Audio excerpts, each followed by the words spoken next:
Hey guys, tonight we are drifting back to ancient Egypt, where the sun blazes like a cosmic oven, and you're standing on the Nile's muddy banks, sweat already beading on your forehead.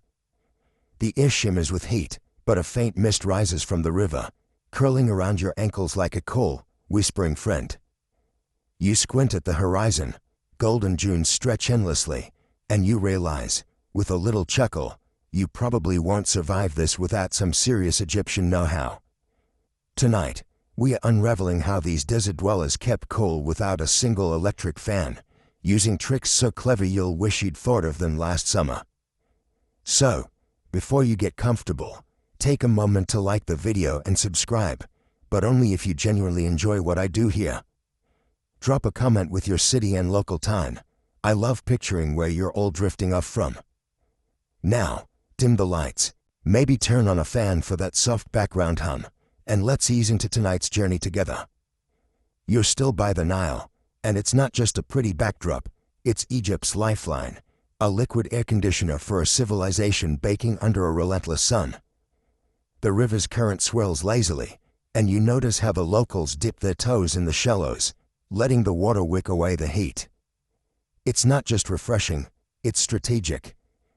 The Nile's flow carries a breeze, a gentle puff of air that feels like the gods themselves are exhaling.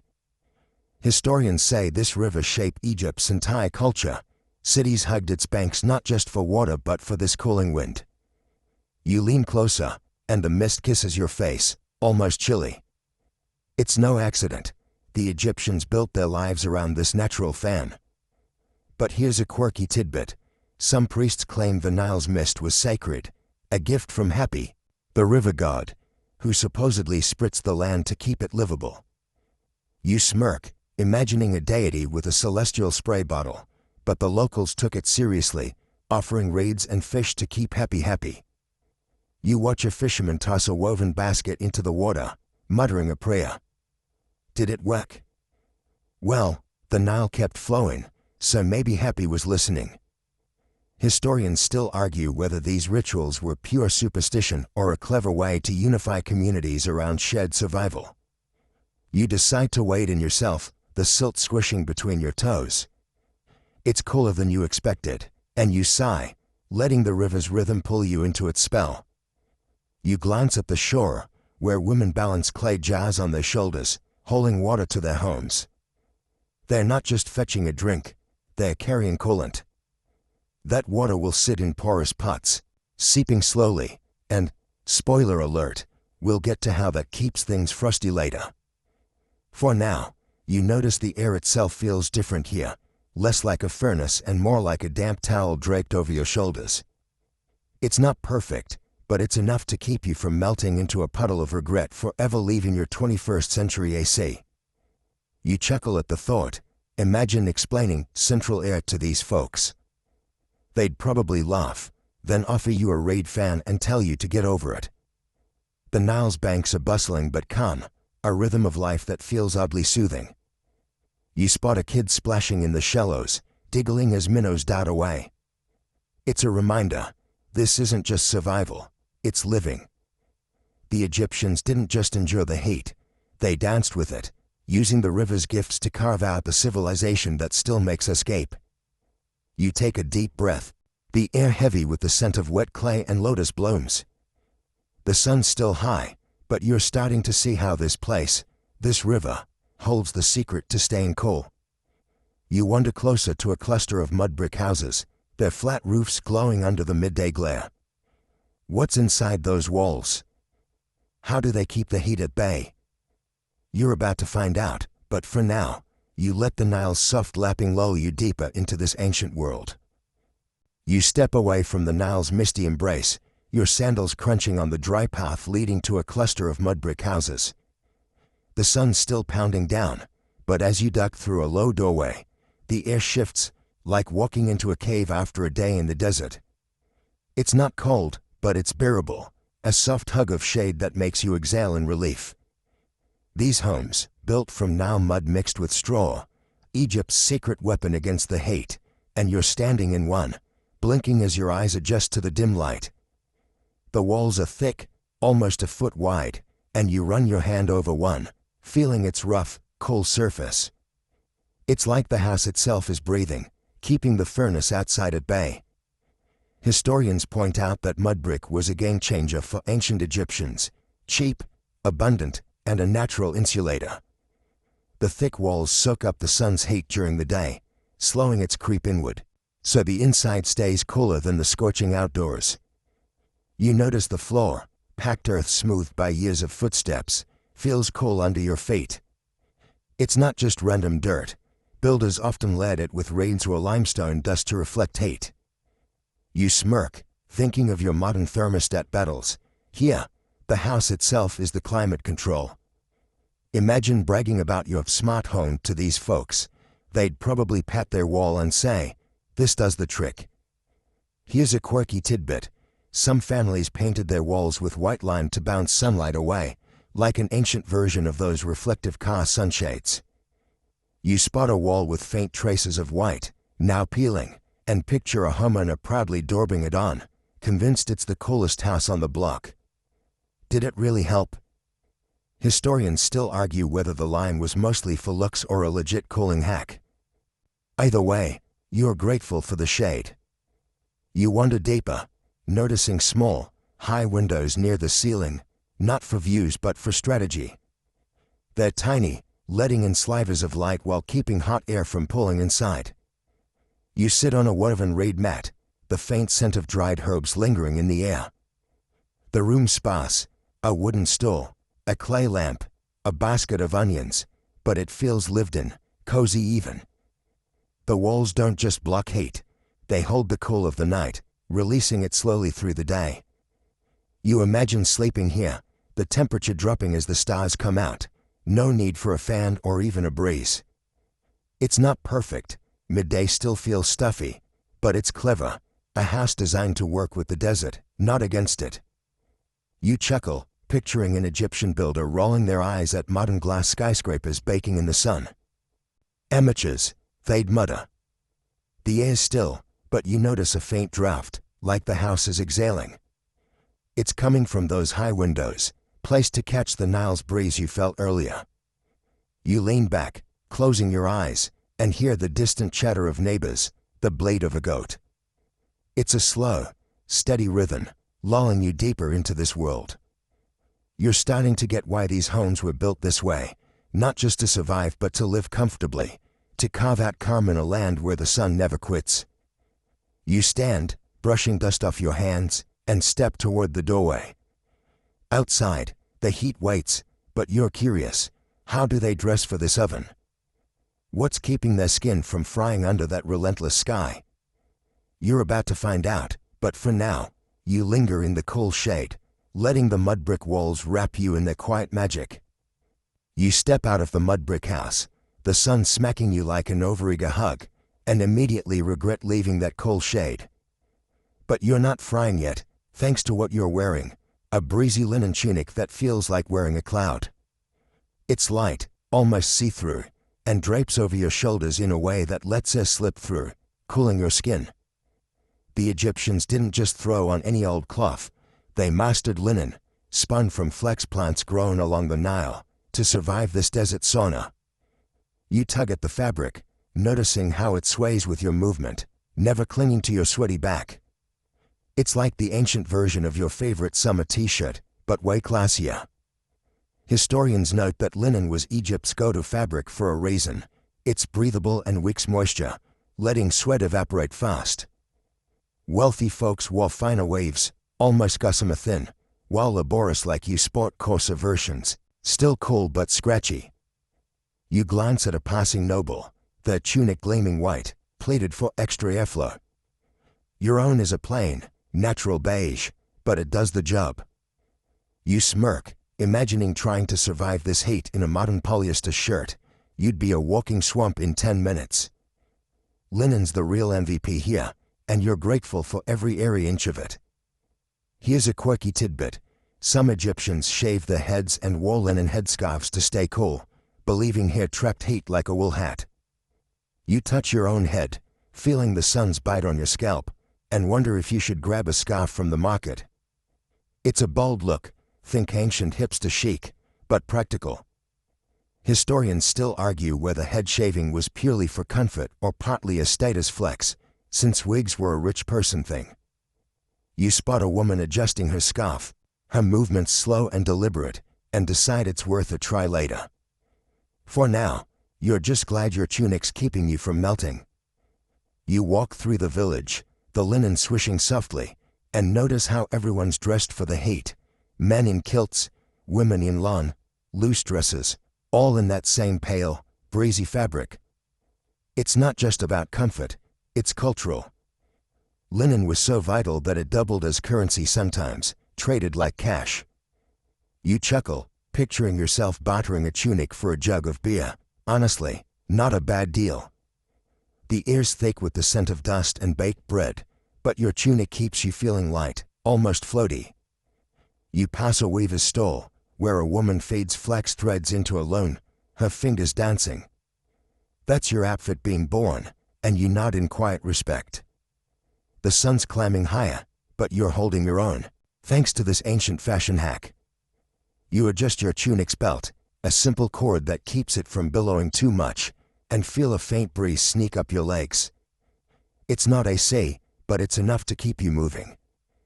You're starting to get the rhythm of this place, Nile breezes, mud brick shade, and now linen's airy magic. You wonder what's next.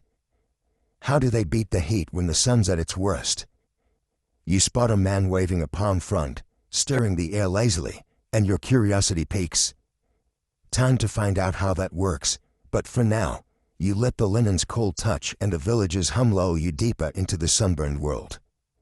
You're strolling through the village, your linen tunic fluttering like a lazy sail, when you notice a woman sitting in the shade, rhythmically waving a broad palm frond.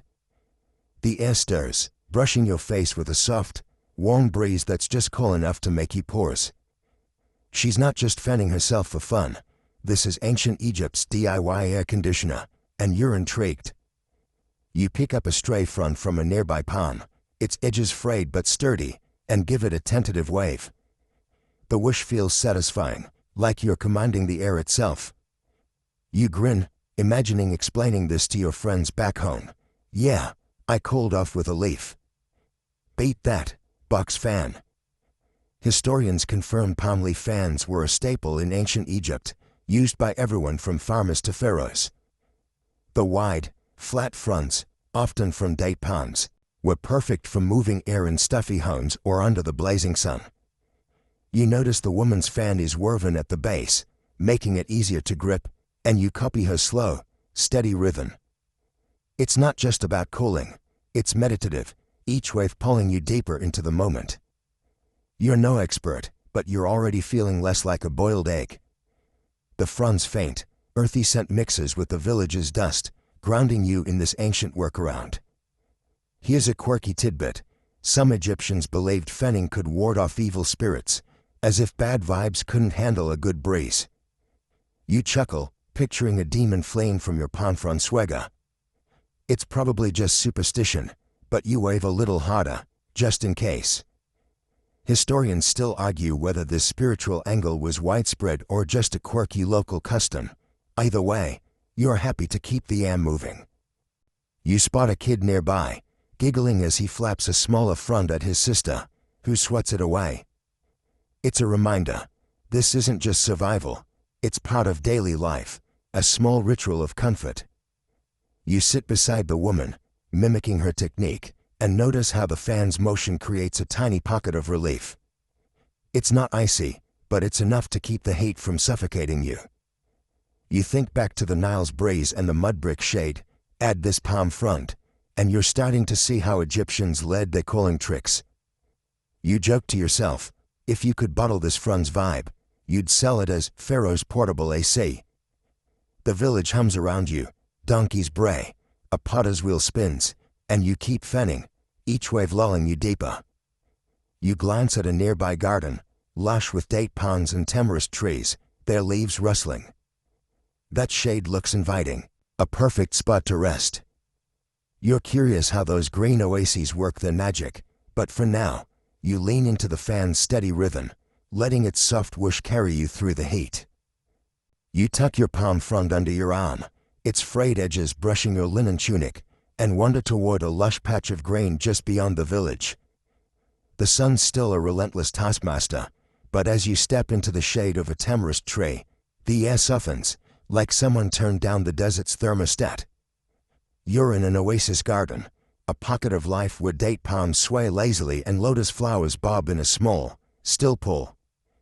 You sink onto a patch of grass, the ground cool beneath you, and let out a sigh. This isn't just a pretty spot, it's a carefully crafted refuge from the heat, and you're soaking it in, feeling like you've stumbled into Egypt's best-kept secret. You smirk, thinking, if I had this back home, I'd never leave. Historians explain these oasis gardens were vital for ancient Egyptians, blending beauty with function. Wealthy families or temples maintained them, planting trees like palms and sycamores for shade, their broad leaves blocking the sun's glare. You look up, the canopy dappling the light into soft patterns on your face.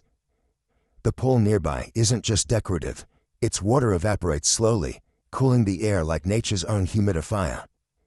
You dip your fingers in, the ripples catching the light, and feel a chill that's almost magical. These gardens weren't just for show, they were engineered to make the desert livable, a testament to Egyptian ingenuity. Here's a quirky tidbit. Some gardeners swore by planting certain trees to sweeten the air, believing their sap repelled bad spirits or stale vibes. You sniff, catching a faint, resinous whiff from a nearby acacia, and wonder if it's working. Maybe it's just the shade, but you feel calmer already. Historians still argue whether these plant choices were mystical or practical. Did they cool better? Or was it all about status? You lean back, your head resting against the tree's rough bark, and decide it doesn't matter. This place is paradise, spirits or not. You notice a gardener trimming reeds with a bronze sickle, his movements slow and deliberate. He's not just tidying up, he's ensuring the plants don't choke the airflow. You imagine him as the unsung hero of this oasis, keeping the shade thick and the breezes free. You chuckle, picturing yourself trying to explain landscaping to him. He'd probably nod politely, then hand you a sickle and say, "Less talk, more trimming." The garden's quiet hum, rustling leaves, a distant bird call, wraps you in a sleepy haze. You think back to the Nile's mist, the mud brick shade, the linen's breeze, and that palm frond's whoosh. This garden's just another layer in Egypt's cooling playbook, and you're starting to feel like you could live here forever. The air carries a faint sweetness, maybe from the lotus blooms or ripe dates hanging above. You reach up, tempted, but decide to leave them for the birds. Instead, you close your eyes, letting the garden's calm seep into you. It's not just the shade or the water, it's the whole vibe, a place designed to make you forget the desert's wrath. You joke to yourself, if you could bottle this oasis, you'd call it instant nap juice and retire rich. But for now, you're content to linger, the grass soft under your fingers. You wonder what other tricks the Egyptians had up their sleeves, maybe something to do with that pull. You're curious, but the garden's lull is strong, pulling you deeper into its green embrace. You linger in the oasis garden, the tamarisk shade still cradling you, but your eyes drift to that small pool, its surface glinting like a liquid mirror. You scoot closer, noticing a row of clay pots lined up nearby, their surfaces damp and stained with mineral rings. These aren't just for show, they are ancient Egypt's clever water-cooling hack, and you're about to get a front-row seat to their magic. You pick up a pot, its weight surprising you, and feel a faint chill through the clay. It's not ice cold, but it's cooler than the air, like a sip of water on a parched day. You set it down gently, already impressed, and lean in to figure out how this works. Historians say these porous clay pots were a cornerstone of Egyptian cooling tech, relying on evaporation to beat the heat. Water seeps through the tiny holes in the clay, evaporating on the outside and pulling heat from the water inside, leaving it refreshingly cool. You dip your fingers into one, the water soothing your sun-warmed skin, and take a sip. It's crisp, almost sweet. These pots, called zirs in some contexts, were everywhere, from homes to markets, keeping water drinkable in a land where the sun could turn it tepid in minutes. You smirk, thinking of your modern water bottle sweating in the fridge. Same idea, less clay. Here's a quirky tidbit. Some Egyptians added herbs like mint to these pots, believing it purified the water or maybe just made it taste fancier. You sniff the pot, catching a faint grassy note, and wonder if it's true. It's probably just your imagination, but it's fun to think about. Historians still argue whether these herbal additions were for health, flavor, or just a flex to impress guests. You picture a host proudly offering artisanal water, and chuckle, ancient hipsters, at it again. You set the pot down, noticing how its damp surface cools the air around it, like a tiny climate bubble. You glance at a woman refilling a pot from a larger jug, her movements slow and practiced. She's not just hydrating the household, she's running a cooling system. You imagine her explaining it to you. Keep it in the shade, let it weep, and you've got cold water all day. You nod, impressed, and think back to the Nile's mist, the mud brick walls, the linen tunic, the palm frond, and that shady garden. These pots are another piece of the puzzle, a low-tech marvel that makes you respect the Egyptians' hustle. You joke to yourself, if you could pitch this to a modern startup, you'd call it Claycool 3000 and watch the investor swoon. The garden's hum, crickets, rustling ponds, mixes with the faint drip of a pot, lulling you deeper. You lean back, your hands brushing the cool grass, and feel the desert's heat fading into the background. It's not just the water, it's the whole setup, each trick building on the last to make life bearable. You're starting to wonder how they handled the nights. Surely the desert gets chilly after dark. You spot a flat rooftop nearby, a reed mat spread out under the stars, and your curiosity stirs. But for now, you let the pot's cold touch and the garden's calm pull you into a sleepy haze, the world softening around you. You ease away from the oasis garden, the clay pot's cold touch still lingering in your memory, and climb a narrow ladder to a flat mud brick rooftop. The sun's dipping low, painting the sky in soft pinks, and the desert air's starting to shed its daytime fire. You spread out on a woven reed mat, the surface scratchy but oddly comforting, and feel a gentle chill creeping in. This is no accident. Ancient Egyptians slept on rooftops to catch the desert's night breeze, a free pass to cool comfort under a blanket of stars. You lie back, hands behind your head, and let the vastness of the sky pull you in. It's like the universe is your personal AC unit tonight. Historians highlight that rooftop sleeping was a practical move for Egyptians, especially in summer. The desert's temperature plummets after dark, sometimes by 20 degrees, and rooftops, exposed to the open air, soaked up that chill. You feel it now, the mud brick beneath the mat radiating a subtle coolness, like a stone that's been in the shade all day. Families hold mats or simple pallets up here, turning their roofs into open-air bedrooms. You glance at a neighboring roof, where a family's already settling in, their laughter soft in the twilight. It's not just survival, it's a vibe, and you're here for it. Here's a quirky tidbit. Some Egyptians sprinkled water on their mats before sleeping, believing the evaporation would make the night even cooler. You eye your mat, tempted to try it, but decide to trust the desert's natural chill for now. It's a wild idea. Damp bedding sounds like a recipe for mildew, but maybe they were onto something. Historians still argue whether this was a widespread trick or just a quirky habit among certain households. You chuckle, imagining explaining this to your friends. Yeah, I slept on a wet mat to stay cool. 5 stars. The stars above twinkle, as if they're in on the joke. You shift on the mat, the faint scent of straw and dust mixing with the crisp night air.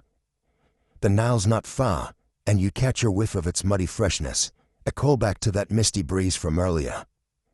You think of the mud brick walls below, the linen tunic folded beside you, the palm frond you waved, the shady garden, and that clever clay pot. This rooftop's just another piece of Egypt's cooling puzzle, and you're starting to feel like a pro at this desert life. You joke to yourself, if you could market this setup, You'd call it Starry Slumber Deluxe and sell it with a free constellation guide. The village below quiets, save for a distant dog's bark and the rustle of palm trees. You pull a thin linen sheet over you, its lightness perfect for the cooling night. The stars seem close enough to touch, and you trace imaginary lines between them, half expecting an Egyptian to whisper the name of a god tied to each one. The desert's chill is your blanket now, and the rooftop's hard surface feels like a strange kind of luxury. You wonder what other secrets the Egyptians used, maybe something in their temples. But for now, you let the night's calm wash over you, the gnat's gentle creak and the sky's endless glow lulling you deeper into this ancient world. You wake on the rooftop, the dawn's first light brushing the horizon, but the desert's chill still clings to your linen sheet. You stretch, the reed mat creaking beneath you, and climb down to the village, your sandals slapping softly on the packed earth. The air's warming fast, so you head toward a looming stone temple, its columns carved with lotus flowers and falcon gods. Inside, the air feels different, cooler, almost sacred, like the stones themselves are exhaling frost. You're here to witness the priest's mysterious cooling rites, rituals said to tame the sun's wrath. You slip into the shadows, your eyes wide, feeling like you've sneaked backstage at Egypt's most exclusive show.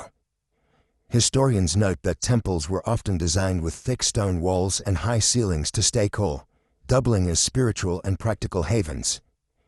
Priests performed daily rituals to honor gods like Ra, the sun god, and some involved water or offerings meant to appease the hate. You watch a priest pour Nile water onto an altar, the liquid glinting in a shaft of light.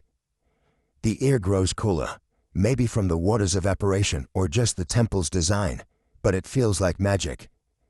You lean closer, the scent of myrrh from a nearby brazier tickling your nose, and wonder if the gods are actually listening. Here's a quirky tidbit.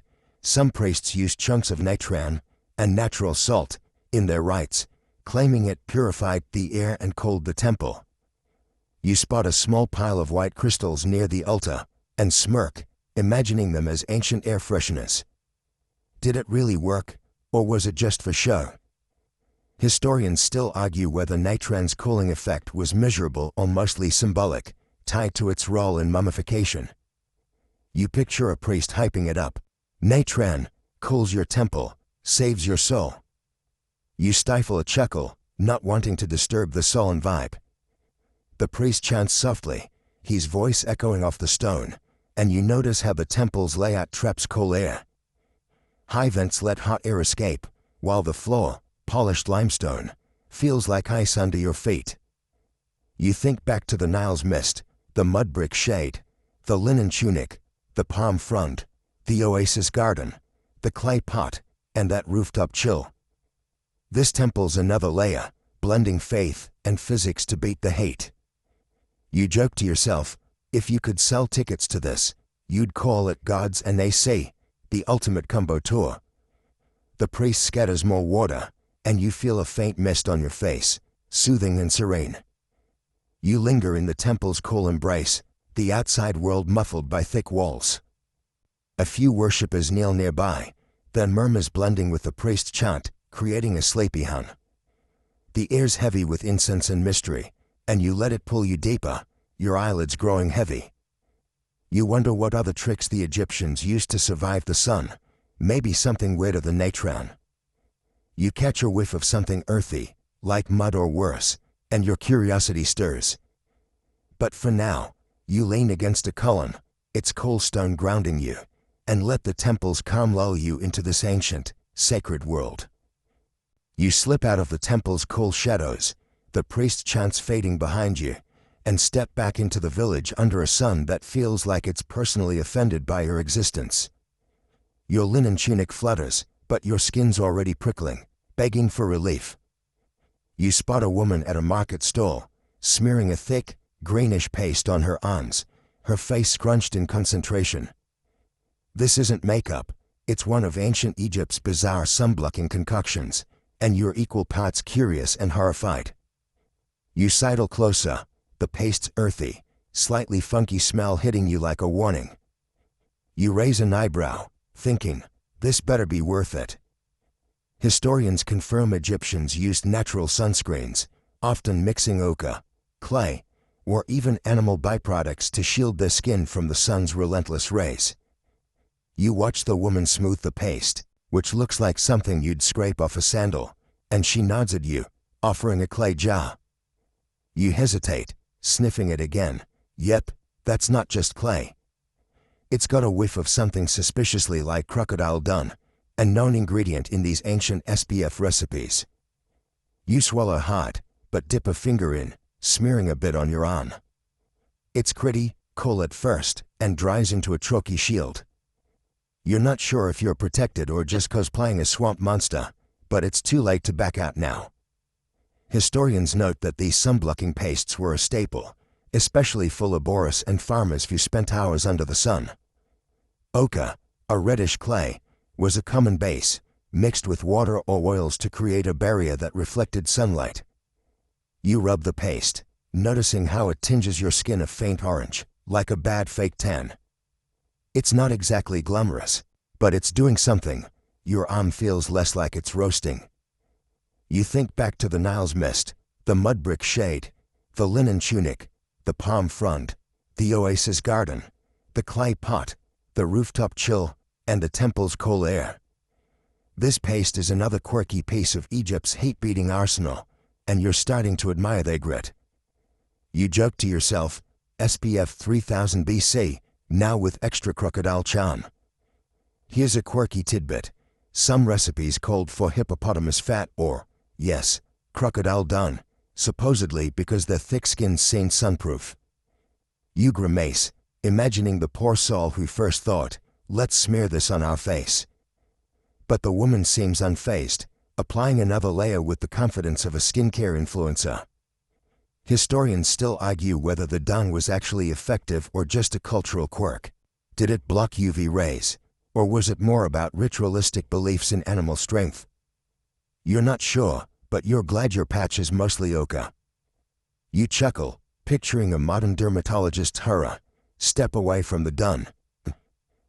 You wander the market, the paste crusting slightly on your arm, and notice others with similar smears, red, yellow, or gray, depending on the mix. It's like a walking art project, everyone customized for sun survival. You pass a man with a particularly thick layer, looking like he rolled in a clay pit, and you stifle a laugh. Bold choice, buddy, you mutter under your breath. The market's alive with cheddar, the air heavy with the scent of bread, fish, and that faint, funky paste. You're starting to feel the sun less, whether it's the paste or just your imagination. Either way, you're grateful for anything that keeps you from turning into a human kebab. You pause by a stall selling the raw ingredients, jars of ochre, bowls of crushed herbs, and, yep, a suspicious-looking lump you're pretty sure isn't clay.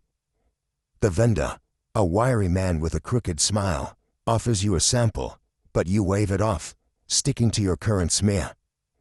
You think of modern sunscreens, all chemicals and slake tubes, and wonder what they'd make of this.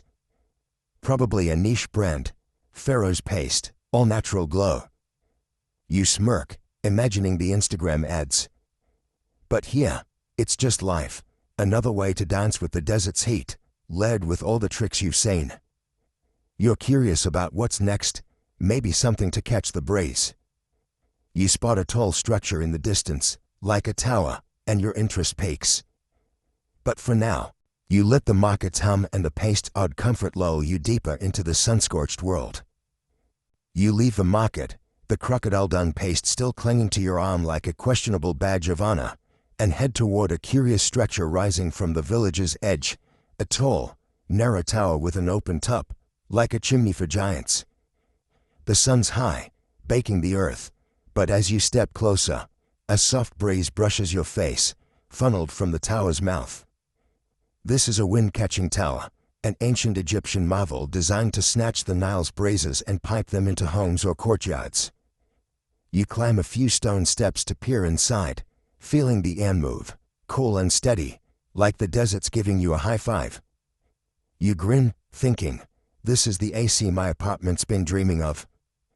Historians explain that wind catchers, or malkafs in later traditions, were architectural gems in ancient Egypt, especially in wealthier homes or public buildings. Built to face prevailing winds, often from the Nile, they channeled breezes through shafts, cooling interiors without a single moving part. You lean into the tower's opening, the air whistling softly, and feel it wash over you, drying the sweat on your brow. The tower's made of mud brick, like the houses you explored, but its height and angle are pure engineering swagger. You imagine trying to pitch this to a modern contractor. Just build a breeze magnet, easy. They'd laugh you out of the room. Here's a quirky tidbit. Some towers were topped with damp raids to humidify the air, making it feel even cooler as it flowed down. You spot a few wilted raids at the base, and chuckle, picturing an Egyptian handyman climbing up to water them like a rooftop garden. Did it really make a difference, or was it just extra flair?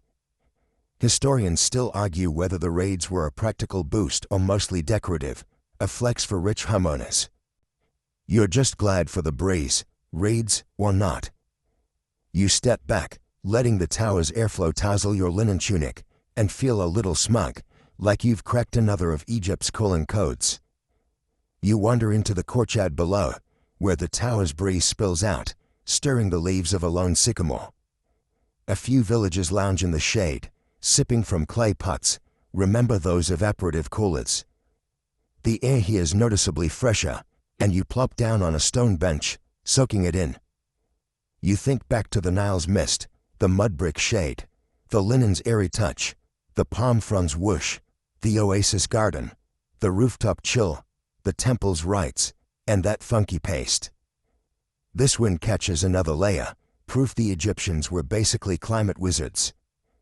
You joke to yourself, if you could patent this tower, you'd call it Breezemaster 5000 and retire to a shady villa. The courtyard's quiet, save for the breeze's hum and a distant donkey's bray. You notice a kid chasing a stray gust, giggling as it ruffles his kilt, and you laugh. Some things never change. The tower's shadow stretches long, offering extra shade, and you lean back, your head resting against the cold stone. It's not just the air, it's the whole setup, a space designed to make the desert feel like a friend, not a foe. You're starting to wonder how the elites lived. Did pharaohs have even fancier cooling tricks? But for now, you let the tower's gentle airflow and the courtyard's calm lull you deeper, the world softening into a hazy, breezy dream. You linger in the windcatcher's courtyard, the breeze still tickling your neck, but curiosity pulls you toward the village's wealthier quarter, where grand homes loom with painted walls and lotus-carved gates. You spot a young man standing in a shaded doorway, rhythmically waving a massive ostrich feather fan, his face set in a mix of boredom and duty. He's a fan-bearer, tasked with calling the elite, and you can't help but feel for him. Imagine fanning someone all day in this heat. You step closer, the fan's broad strokes stirring the air around you, a luxurious gust that feels like a stolen treat. You smirk, thinking, this guy's the unsung hero of ancient air conditioning. Historians confirm that fan-bearers were a status symbol in ancient Egypt, often servants or slaves assigned to keep nobles and priests comfortable. The fans, made from ostrich feathers or palm fronds, weren't just practical. They were a flex, signaling wealth and power. You watch the man's steady rhythm, each wave sending a cool ripple through the doorway, where a noblewoman sips from a clay cup, oblivious to his effort. The feathers are dyed red and blue, catching the light, and you're impressed by the craftsmanship, even if the job looks exhausting. You imagine trying it yourself. 5 minutes in, you'd be begging for a break. Here's a quirky tidbit. Some fan-bearers were trained to wave in sync with music, turning calling into a performance for fancy banquets. You picture a line of them, fanning in time to a harp's twang, and chuckle, ancient Egypt's version of a synchronized swim team. Did it actually cool better, or was it just for show? Historians still argue whether this was a practical necessity or pure aristocratic indulgence. You catch the fan-bearer's eye, and he gives a slight nod, as if to say, yeah, this is my life. You nod back, silently saluting his stamina. You slip past, feeling the fan's breeze fade, and pours in the shade of a high wall. The air's heavier here, but you're still coasting on the memory of that feather fan gust. You think back to the Nile's mist, the mud brick shade, the linen tunic, the palm frond, the oasis garden, the clay pot, the rooftop chill, the temple rites, the crocodile dun paste, and the wind catches airflow. Fan bearers are another layer, a human-powered cooling system for those who could afford it. You joke to yourself, if you could hire one, you'd call them breeze butler and tip extra for the fancy feathers. The street's quiet, save for the soft whoosh of another fan nearby and the distant clatter of a cot. You notice a servant carrying a stack of feathers, probably replacements for worn-out fans, and marvel at the effort behind this luxury. It's not just about staying cool, it's about status, a reminder that some Egyptians lived very differently from the rooftop sleeping villages. You lean against the wall, its mud brick coolness familiar now, and let the scene sink in. You're starting to wonder what other comforts the elites enjoyed, maybe something as simple as a cold drink. You catch a whiff of barley and yeast, hinting at a tavern nearby, and your curiosity stirs. But for now, you let the fan's distant rhythm and the shade's calm lull you deeper into the sunlit world. You peel away from the elite quarter, the ostrich feather fans breeze a fading memory, and follow the faint scent of barley and yeast wafting through the village.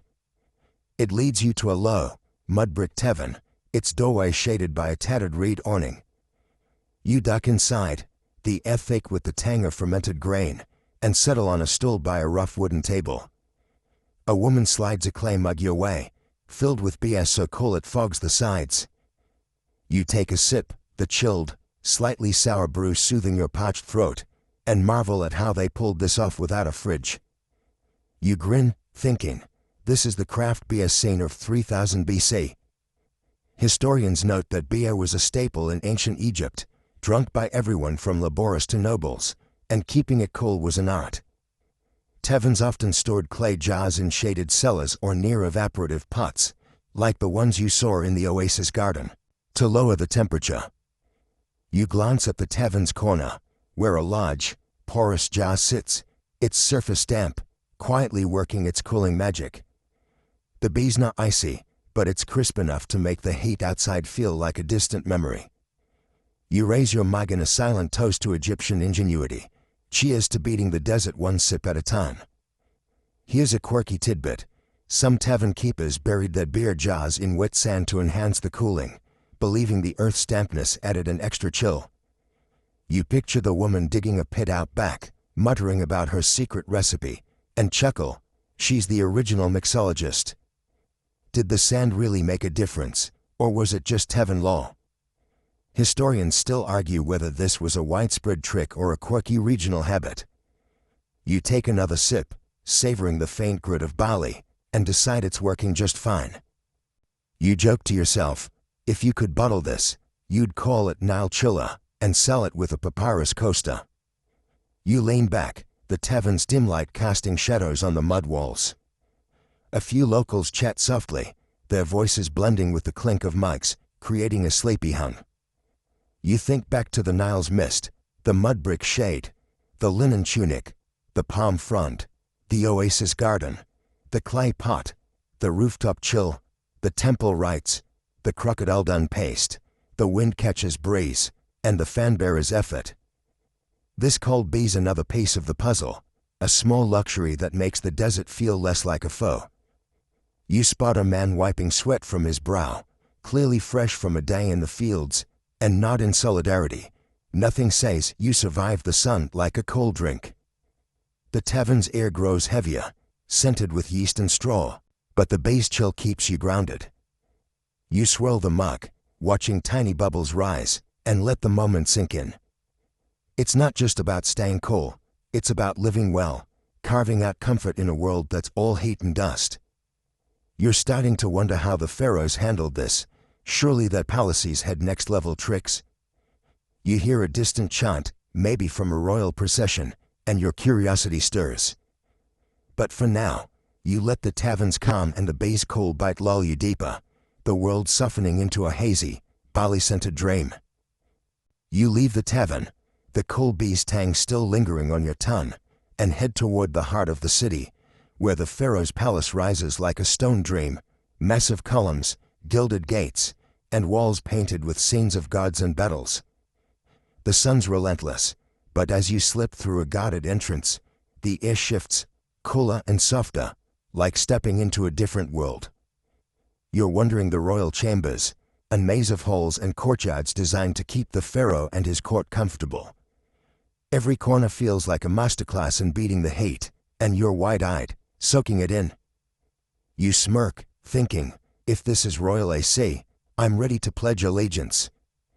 Historians explain that Egyptian palaces were architectural marvels, using advanced ventilation to stay cool. High ceilings and strategically placed vents let hot air rise and escape, while shaded courtyards with pools, bigger than the oasis gardens, cooled the air through evaporation. You pause by a courtyard, its alabaster floor reflecting light, and feel a breeze channeled through a stone vent, likely connected to a wind catcher like the one you climbed. A small fountain bubbles nearby, its mist kissing your face, and you marvel at the setup. It's like the Nile's breeze and the clay pots trick, but on a royal budget. You imagine trying to replicate this in your apartment. Your landlord would have a fit. Here's a quirky tidbit. Some palace rooms had damp linen curtains hung in doorways, cooling the air as breezes passed through. You spot one, its edges faintly wet, fluttering softly, and chuckle. Imagine the palace staff on curtain dampening duty, probably grumbling about it. Did it really keep things chill, or was it just aesthetic? Historians still argue whether these curtains were a practical cooling hack or mostly a status symbol to dazzle visitors. You run your fingers along the linen, feeling a faint coolness, and decide it's both functional and fabulous, just like the pharaoh himself. You wander deeper, passing a hall where servants carry trays of figs and chilled wine, their steps silent on the polished stone. The walls are thick, like the mud brick homes but grander, and you feel their coolness radiating, a callback to the village houses. You think of the Nile's mist, the linen tunic, the palm frond, the oasis garden, the clay pot, the rooftop chill, the temple rites, the crocodile dung paste, the wind catcher, the fan bearer, and the tavern's beer. This palace is the ultimate cooling masterpiece, layering every trick you've seen with royal flair. You joke to yourself, if you could live here, you'd call it Chill Palace Deluxe and never leave the fountain. The air's scented with lotus and incense, and you hear a distant lute, its notes floating through the halls. You pause by a window, high and narrow, letting in light but not heat, and gaze at the Nile sparkling beyond. It's a reminder, this whole city, this palace, is built around that river's gifts. You're starting to wonder how the common folk managed outside these walls, maybe in the bustling markets. You catch a glimpse of colorful awnings in the distance, and your curiosity stirs. But for now, you let the palace's cool embrace and the fountain's soft murmur lull you deeper, the world fading into a gilded, breezy haze. You slip out of the pharaoh's palace, the fountain's mist still clinging to your memory, and weave through the city toward the bustling market, where the sun's heat slams you like a grumpy camel. The air's thick with the scent of spices and sweat, but you notice colorful awnings, striped linen stretched over wooden frames, casting pools of shade over the stalls. You duck beneath one, the temperature dropping instantly, and let out a sigh. These clever shade hacks are the market's secret to keeping traders and shoppers from melting, and you're here to haggle in comfort. You grin, thinking, this is Black Friday, Egyptian style, but with better umbrellas. Historians confirm that market awnings were a lifeline in ancient Egypt, made from linen or woven reeds to block the sun while letting air flow. You run your hand along the fabric, its coarse with dyed red and yellow, and feel a faint breeze slip through, like the linen tunic's airy magic. The awnings are angled to catch the Nile's breeze, remember that misty river wind, and you notice poles tilted to funnel it over the crowd. It's not just shade, it's a microclimate, keeping the market bearable. You imagine pitching this to a modern festival, portable shade, No batteries required. They'd eat it up. Here's a quirky tidbit. Some traders sprinkled water on the awnings to cool the air, much like the rooftop mats you saw. You spot a vendor flicking droplets from a clay jug, the linen darkening slightly, and smirk. Imagine the chaos if someone overdid it and soaked the merchandise. Did it actually lower the temperature, or was it just for show? Historians still argue whether this was a practical trick or a way to make stalls look inviting. You feel a slight coolness under the damp awning and decide it's legit, even if it smells faintly of wet straw. You joke to yourself, "Oh, the market, the scent of survival." You wander the stalls, dodging a kid chasing a stray goose, and haggle for a handful of dates. The vendor's banter as lively as the shade is soothing. You pop a date in your mouth, its sweetness grounding you, and think back to the mud brick shade, the palm frond, the oasis garden, the clay pot, the rooftop chill, the temple rites, the crocodile dun paste, the wind catcher, the fan bearer, the tavern's beer, and the palace's vents. These awnings are another layer, a communal cooling trick for the masses. You chuckle, picturing a modern mall with linen roofs. Good luck getting that past the zoning board. The market's hum, shouts, laughter, the clink of copper, wraps you in a sleepy rhythm. You pause by a stall selling woven baskets, the shade deepening as another awning overlaps above. The air's heavy with the scent of cumin and dried fish, but the breeze keeps it fresh, like the wind catcher's gift. You lean against a pole, the wood warm but the shade cool, and let the scene sink in. It's not just about staying cool, it's about community, everyone sharing the same tricks to outsmart the sun. You're starting to wonder how it all feels at night, back by the Nile's edge, where the day's heat fades. But for now, you let the awning's shade and the market's lively hum lull you deeper, the world softening into a colorful, shaded haze. You drift away from the market's shaded awnings, the vendor's banter fading as you follow a dusty path back to the Nile's edge. The sun's sinking, casting a golden glow over the river, and the air's softening, the day's heat easing like a sigh. You settle on a grassy bank, the ground cool from the river's mist, and let your sandals dangle in the shallows. The Nile's gentle lapping feels like a lullaby, and you're here to drift off, wrapped in the river's dreamy embrace. Every cooling trick you've seen comes together in this moment, and you're ready to let the night take over. You smirk, thinking, if this is Egypt's goodnight kiss, I'm sold. Historians note that the Nile was more than a resource.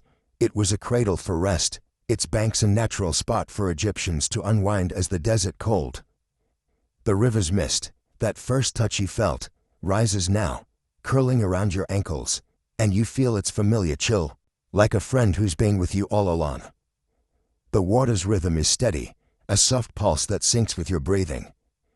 You glance at a fisherman nearby, folding his nets in the twilight, his silhouette calm against the glowing sky. This is where the day ends, where the Nile's magic wraps everything in peace. Here's a quirky tidbit. Some Egyptians believed sleeping by the Nile invited dreams sent by Happy, the river god, who whispered wisdom through the water's flow. You chuckle, imagining Happy DMing you a dream about how to perfect that crocodile dun paste. Did it really spark visions, or was it just the soothing sound of the current? Historians still argue whether this was spiritual belief or just the natural calm of riverside rest. You lean back, the grass tickling your neck, and decide it's both magic and science, blended in the Nile's lullaby. You joke to yourself, dream delivery service, courtesy of the Nile, no subscription needed. You think back to every step of this journey, the mud brick shade, the linen tunic's breeze, the palm fronds whoosh, the oasis garden's calm, the clay pot's chill, the rooftop's starry chill, the temple's rites, that funky paste, the wind catcher's airflow, the fan bearer's effort, the tavern's beer, the palace's vents, and the market's awnings. They all lead here, to this quiet bank where the river ties it together. You picture trying to explain this to your friends. Yeah, I napped by a river and outsmarted the desert. They'd roll their eyes, but you know the truth. This place is a masterclass in living with the heat. The sky deepens to indigo, stars pricking through, and the Nile's song grows softer, each ripple a whisper. You pull your linen sheet closer, its lightness a nod to the rooftop nights, and let the mist settle over you.